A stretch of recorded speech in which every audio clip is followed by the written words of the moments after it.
यहाँ mount Carmel पर हर 5 सालों में आयोजन होता है दुनिया की सबसे विविध सभाओं में से एक का। दुनिया के लगभग हर कोने से बहाई धर्म के सदस्य यहाँ आकर अंतर्राष्ट्रीय बहाई सम्मेलन में शामिल होते हैं।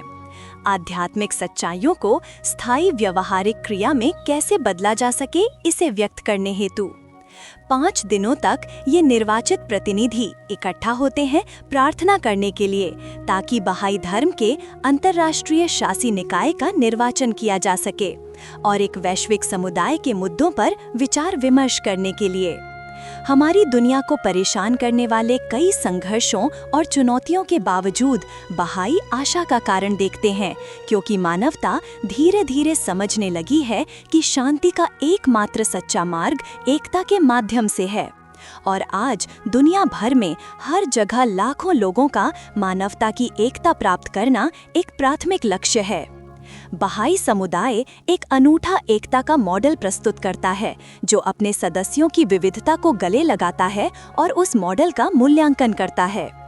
ये मॉडल अंतर्राष्ट्रीय सम्मेलन में स्पष्ट रूप से देखा जा सकता है और दुनिया में हर जगह जहां ऐसे समुदाय होते हैं।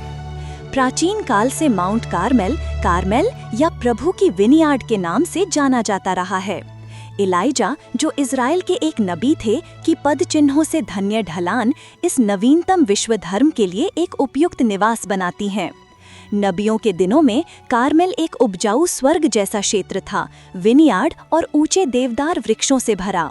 पर समय के साथ उसकी सुंदरता मुरझा गई और वो एक अधिक सुनसान स्थान बन गया। आधुनिक युग में कार्मेल के उजड़ेपन से फिर सर्वोच्च सुंदरता तक के परिवर्तन की कहानी भी एक नए धर्म के जन्म की अद्भुत कहानी है।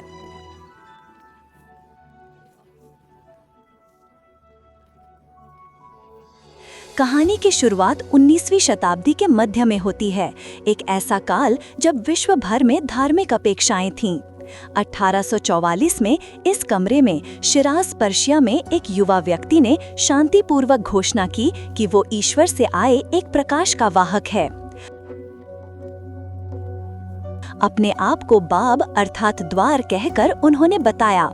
उन्होंने समझाया कि वे अपने आप से बड़े एक दैवीय शिक्षक के अग्रदूत हैं, जो शीघ्र प्रकट होंगे और एकता और शांति का एक नया युग लाएंगे। बाप की आध्यात्मिक और नैतिक शिक्षाएं पर्शिया के समाज में तीव्रता से फैल गईं। धार्मिक और नागरिक प्रशासकों ने इस प्रगतिशील नए धर्म को खतरे के रूप में देखा और बाप के हजारों अनुयायियों को शहीद किया गया।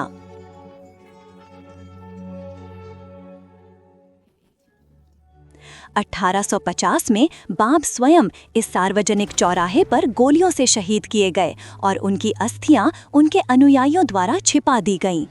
1852 में बाप के सबसे साहसी और प्रमुख अनुयायियों में से एक मिर्जा हुसैन अली, जो एक अलीट परिवार से थे, को गिरफ्तार कर यातनाएं दी गईं और तेहरान में सियाचाल के रूप में जाने जाने वाली एक कुख्यात काल कोठरी में डाला गया। इस जेल के अंधकार में उन्होंने पहले दैवीय प्रकटीकरण का अनुभव किया और बाद में लिखा, सर्व महिमाशाली की बयार मुझ पर प्रवाहित हुई और उन्होंने मुझे वो सब कुछ सिखाया जो पूर्व में हो चुका है। ये बात मुझसे नहीं बल्कि उससे है जो सर्वशक्तिमान और सर्वज्ञ है, और उसने मुझे आदेश दिया कि मैं पृथ्वी और आकाश के बीच अपनी आवाज उठाऊं।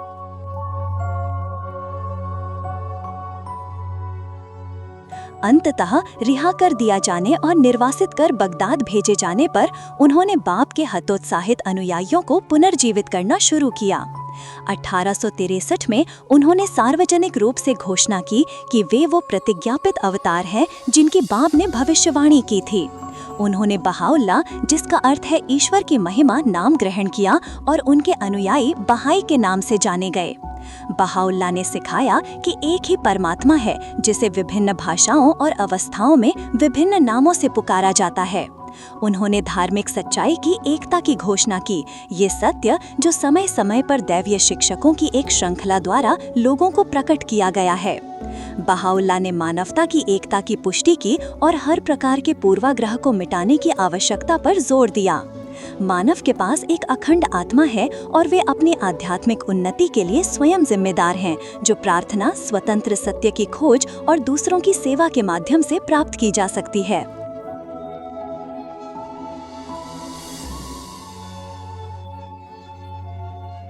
जैसे जैसे बहाउल्लाह के अनुयायी बढ़े, ओटोमन और पर्शियाई अधिकारियों ने उनके प्रभाव को दबाने के उपाय खोजे।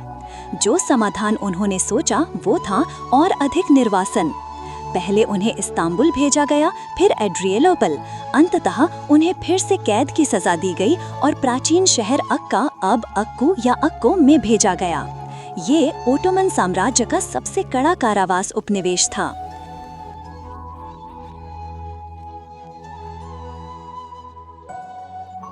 यहाँ की दूषित जलवायु और कीटों से भरे भवनों ने अक्का में जीवन को संभवतः सबसे कठिन दंड बना दिया था।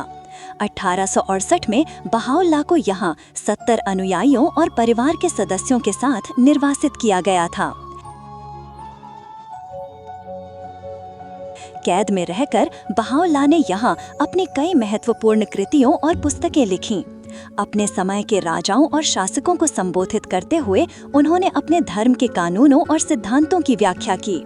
एक व्यक्ति जिन्होंने अपने जीवन का अधिकांश भाग कारावास और निर्वासन में व्यतीत किया, उनका दृष्टिकोण इतना विश्वव्यापी था कि उन्होंने लिखा, जो अपने देश से प्रेम करता है उसे स्वयं पर गर्व नहीं होना चाहिए, बल्कि उसे गर्व करना चाहिए जो पूरी दुनिया से प्रेम करता है। संपूर्ण विश्व एक देश है और मानवता उसके नागरिक हैं।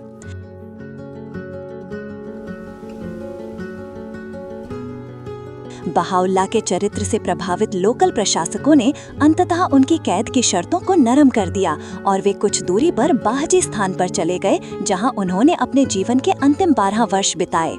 इस समय के दौरान वो कई बार हैफा गए और उन्होंने माउंट कार्मेल को बहाई प्रशासन का केंद्र स्थापित किया। 1891 में इसी स्थान पर, जो एक विशिष्ट चक्राकार साइप्रस वृक्षों के घेरे से चिन्हित है, उन्होंने बाप के लिए एक स्थायी विश्राम स्थान चुना।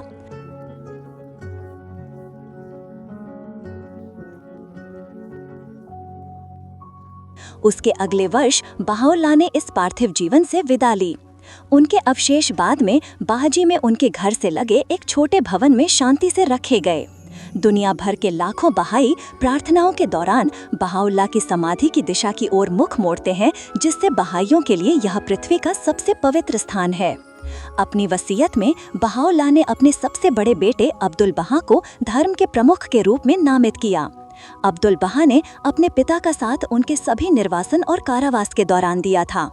1909 में अब्दुल बहा ने बाप के अवशेष को माउंट कार्मेल पर स्थानांतरित कर साइप्रस वृक्षों के बगल बनाई गई एक साधारण पत्थर की इमारत में उन्हें समाधिग्रस्त कराया। 44 साल बाद 1953 में एक कॉलोनेड और सुनहरा गुंबद मूल भवन के ऊपर निर्मित किया गया। समाधि के ऊपर और नीचे 18 भव्य टेरेस 2001 में पूर्ण हुई, ताकि इस पवित्र स्थान को शोभित और सुशोभित किया जा सके। माउंट कार्मेल और बाहजी में बहाई तीर्थ स्थान और बगीचे बहाई तीर्थयात्रियों के लिए आध्यात्मिक केंद्र बिंदु हैं, जहां दुनिया के हर हिस्से से लोग प्रार्थना करने आते हैं।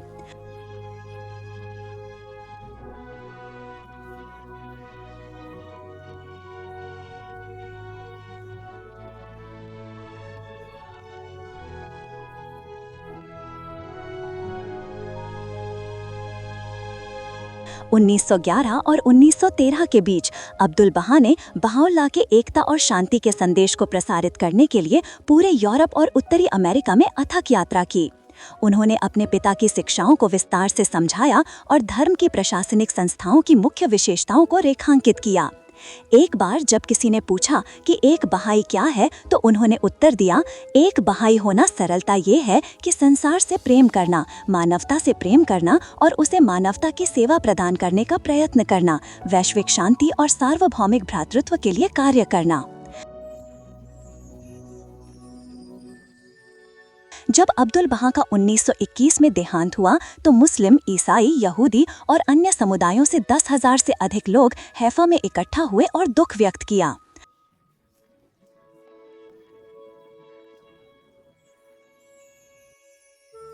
अपनी वसीयत में अब्दुल बहा ने अपने पोते शोगी एफेंडी को बहाई धर्म का प्रमुख नियुक्त किया।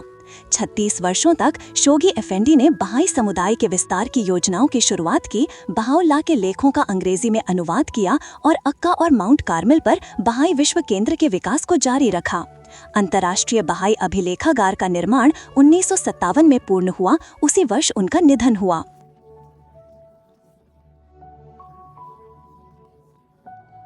नियो क्लासिकल डिजाइन की ये कृति बाकी इमारतों के लिए ढांचा बनी। यहाँ पवित्र अवशेषों, पांडुलिपियों और गहरी ऐतिहासिक महत्व की वस्तुओं का संग्रह रखा गया है।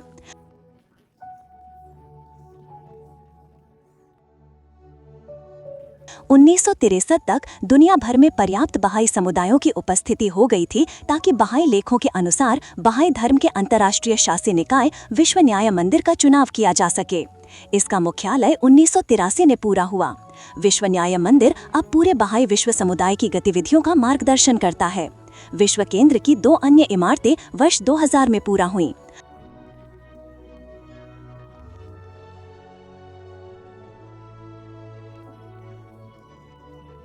अंतर्राष्ट्रीय शिक्षण केंद्र की इमारत वो आधारभूत है जो स्थानीय, राष्ट्रीय और अंतर्राष्ट्रीय स्तरों पर बहाई समुदाय के लिए सलाहकारों के एक वैश्विक नेटवर्क का मुख्यालय है।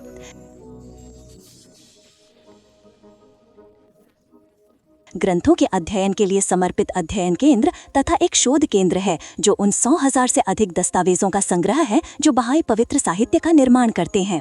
2018 से बहाई विश्व केंद्र ने बहाई अंतर्राष्ट्रीय विकास संगठन को भी होस्ट किया है। इसका मुख्य उद्देश्य दुनिया भर में बहाई प्रेरित सामाजिक और आर्थिक विकास परियोजनाओं के कार्य को सुगम बनाना है। बहाई विश्व केंद्र के निर्माण और संचालन को पूरी तरह से बहाइयों के स्वैच्छिक योगदानों द्वारा वित्त पोषित किया जाता है। 80 से अधिक देशों के सैकड़ों बहाई स्वयंसेवक 100 से अधिक स्थानीय कर्मचारियों के साथ मिलकर बहाई विश्व केंद्र के महत्वपूर्ण कार्यों को निभाते हैं। इनमें से कुछ स्वयंसेवक विभिन्न क्षेत्रों के प्रोफेशनल हैं और अन्य युवा हैं जो पहले से ही मानवता की सेवा को अपने जीवन के केंद्र में रखना सीख रहे हैं।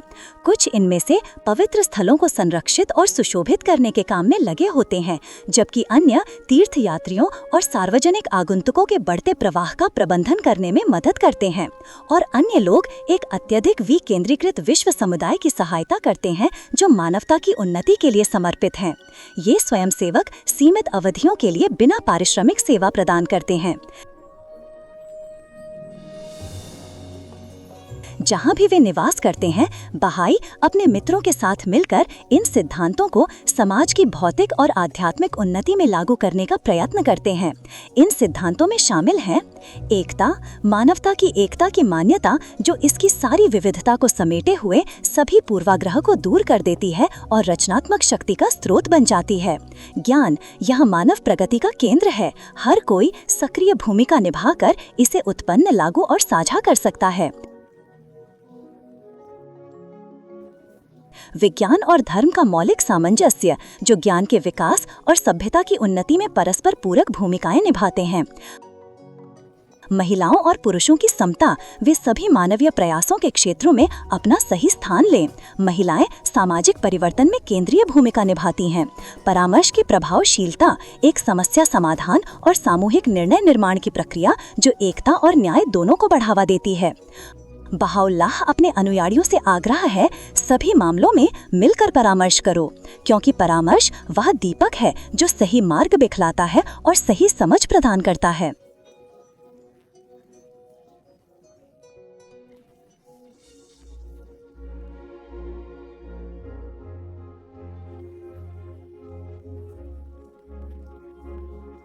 दुनिया भर में बहाई इन सिद्धांतों को व्यावहारिक अभिव्यक्ति देना सीख रहे हैं।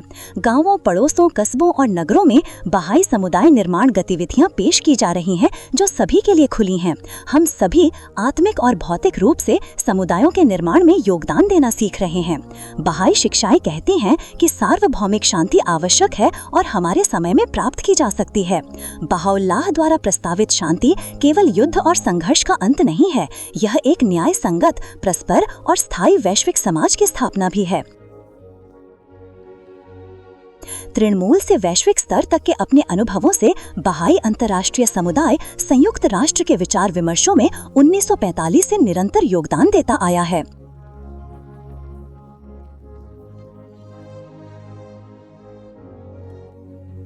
बहाउल्लाह ने अपने अनुयायियों को प्रेरित किया, उस युग की जरूरतों के प्रति चिंतित रहो जिसमें तुम रहते हो तथा अपने विचार विमर्श को उसकी अनिवार्यताओं और आवश्यकताओं पर केंद्रित करें।